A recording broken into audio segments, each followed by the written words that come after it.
I'm Kenneth, a relationship coach and a psychotherapist.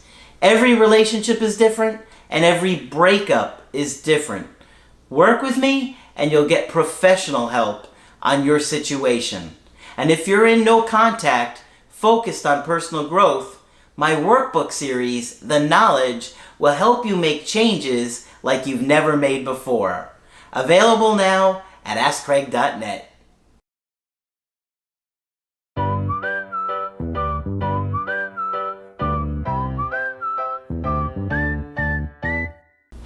Hi there, I'm Coach Craig Kenneth, and in this video I'm going to be talking to you about I was avoidant and I lost her.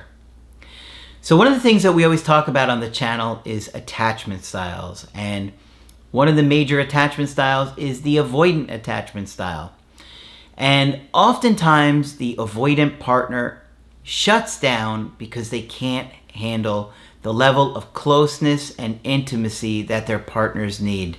Now, avoidants get a bad rap, and for some reasons, rightfully so. But when you take a step back and really think about it, you have to understand that people that wind up being avoidant really were like this because they were neglected and mistreated in their very early childhood. And I'm talking about the first few years of life.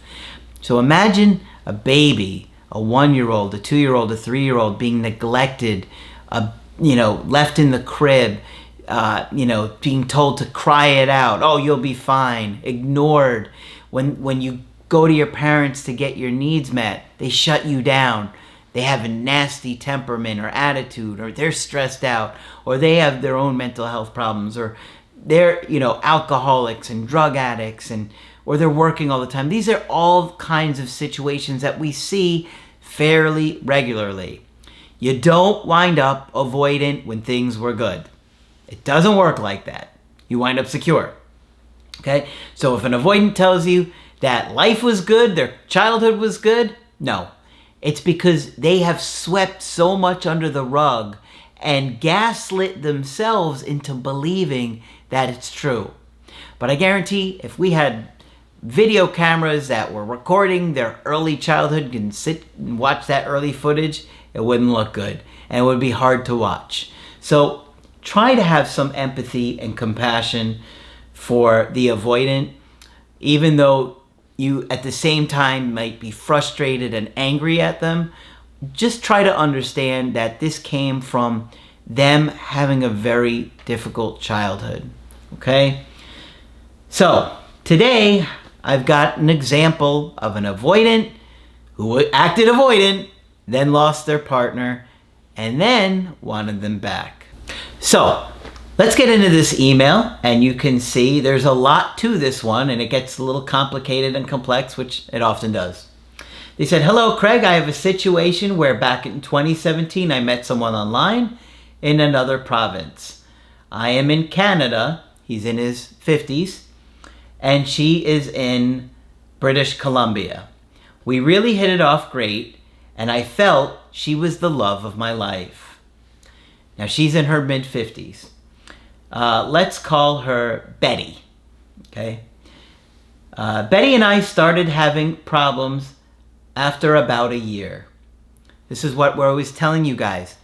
When you don't work on your attachment issues, these things are going to come up, especially, once you're getting past usually that 7-8 month mark of a relationship. The whole dynamic changes, and it's now all those attachment issues coming out. She started to have what I felt was pretty high expectations. I didn't always give the affection she expected, and she seemed a bit controlling. She always talked about wanting a commitment. So we can already see this is the anxious avoidant trap. Okay? She's wanting closeness, she's wanting commitment, she has high expectations, her anxiety is probably making her come across as controlling and selfish. This is what happens with anxiety. And he's like, well, I think these expectations are too high, so he probably gets annoyed and gets frustrated and doesn't want to deal with it. From what I can tell from your videos, I have an avoidant attachment style. I was not always aware of what I was doing wrong in her eyes. And believe me, you're not going to figure it out easily. It takes time and effort. I highly recommend the Creative Healing course because there is a lot to it, and it will really, really help you heal those attachment issues. It is bigger than you realize. There are so many activities in it. There's one activity alone, the story of my life. It's broken up into 4 sections, and the whole thing is like 40 pages. It's just one of the activities. That idea was actually Margaret's idea for the course to help, because when we do the story of our life, it really helps us put things in perspective. And a lot of people will tell me, I didn't even think about this thing until I talked about it with my mom and my dad. And they started telling me about my childhood, and then all of a sudden things started to make sense. We had a rough time for a bit, but she then realized that what she was doing to me and started to understand the way I am and let up on her expectations of me. Long distance was okay, but soon found out I was always the one that would go see her. She was busy, but I understood. She wasn't able to take the time off like I could. But I was still disappointed she couldn't make more of an effort to come see me instead in my province. Well, this is when the problem started. I started having a relationship with an employee of mine behind her back in about 2020. Not good. Obviously, now he's cheating on her and, kind of living a double life. Like I said, this one's going to get complicated. But you're going to see that even though he does all this, he does want his ex back. All right, so Betty is the girlfriend, and let's call this new one Denise. Denise is also in her early 50s. Denise seemed to always be there for me. This double life continued for way too long. I like Denise, but lately my heart has been missing the woman in the other province. I find the relationship with Denise is a bit, shall I say, boring. It's hard to get intrigued with what our conversations are about. So this last January, I sent roses to Betty. We hadn't talked in quite a few months. She missed me and was really happy and excited I sent the roses. I planned to go see her and finally end the relationship with Denise.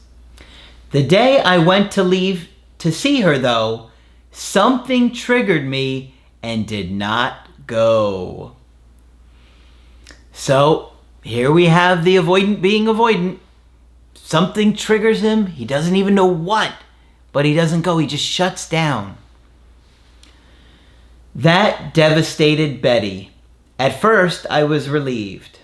See? Oh, there we have it. He was relieved. What do we tell you guys all the time? They have that space, they feel like it's over, and they feel that relief. But look at this. It's been about 4 months now, and I miss her pretty bad some days, sometimes feeling depressed. Yeah, sure. I think he's depressed because he feels bad about what he did. He feels guilty about it. I want to go see her, but my heart is torn and feel like she won't want to see me after what I did to her. It's possible.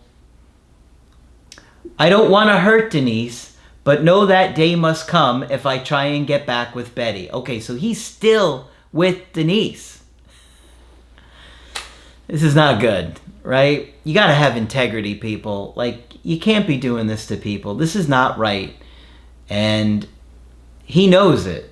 And that's why he's struggling here with his mental health and depression. Our choices will often impact us. And we don't think about that, but they do. So I'm sure he's feeling depressed and guilty about Denise.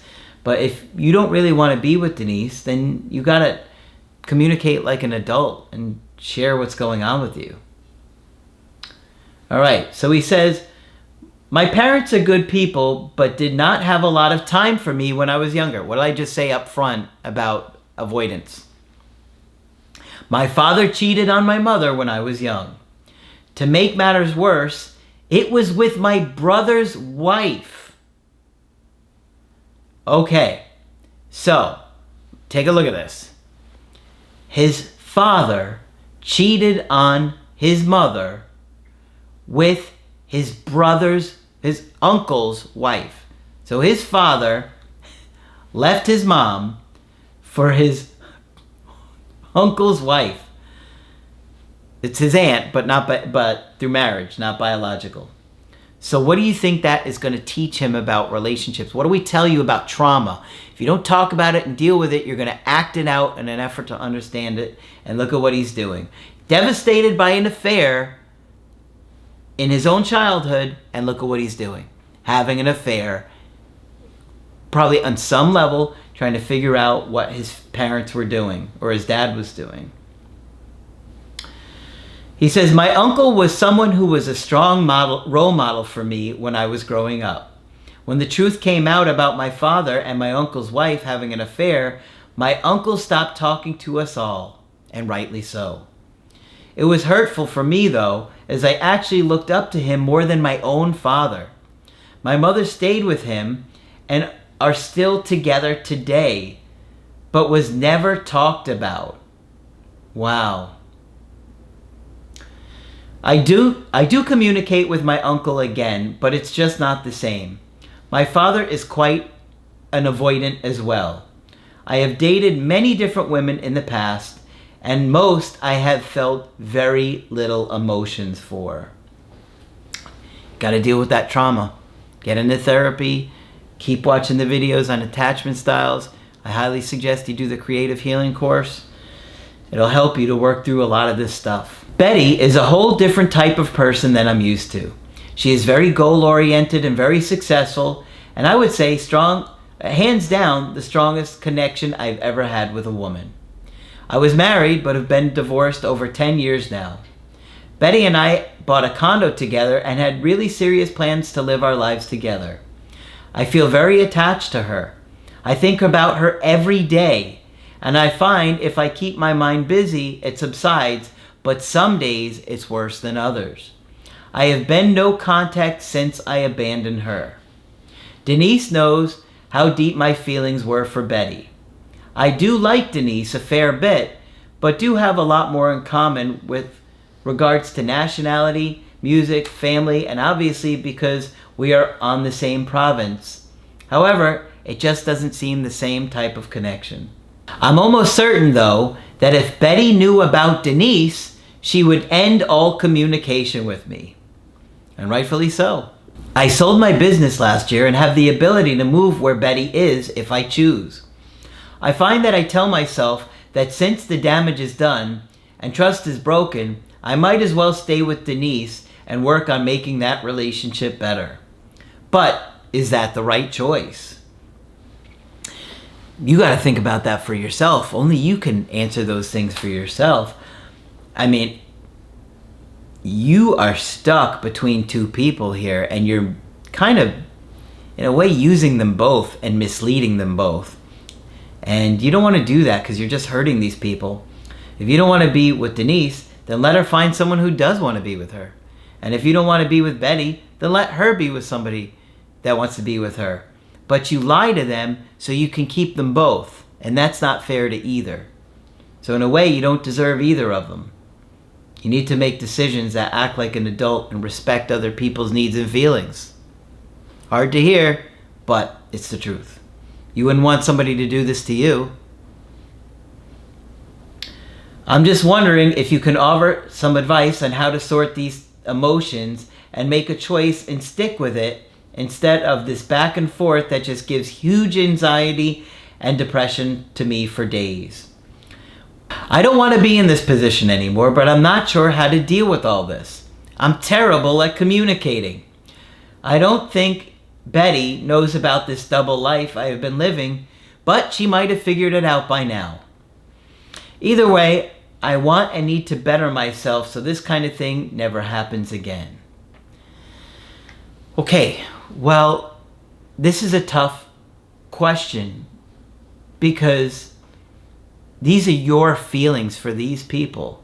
And only you can understand what's going on with you and who's going to make you happy. It doesn't really seem like you want to be with Denise. It seems like the connection just isn't that strong, and you're thinking a lot more about Betty. But at the same time, you were living a double life with Betty. And doesn't she really deserve to know the truth if she's going to be with you? So this is a lot of moral decisions that you're going to have to make for yourself. But I think the best thing to do here is process who you want to be with, right? Like, which of these women do you really want to be with? And then you're going to have to really decide that you're going to do everything in your power to make that connection good and live with integrity with yourself. You see how that double life is killing you inside and makes you feel terrible. But look at what it's done to your family and your childhood growing up.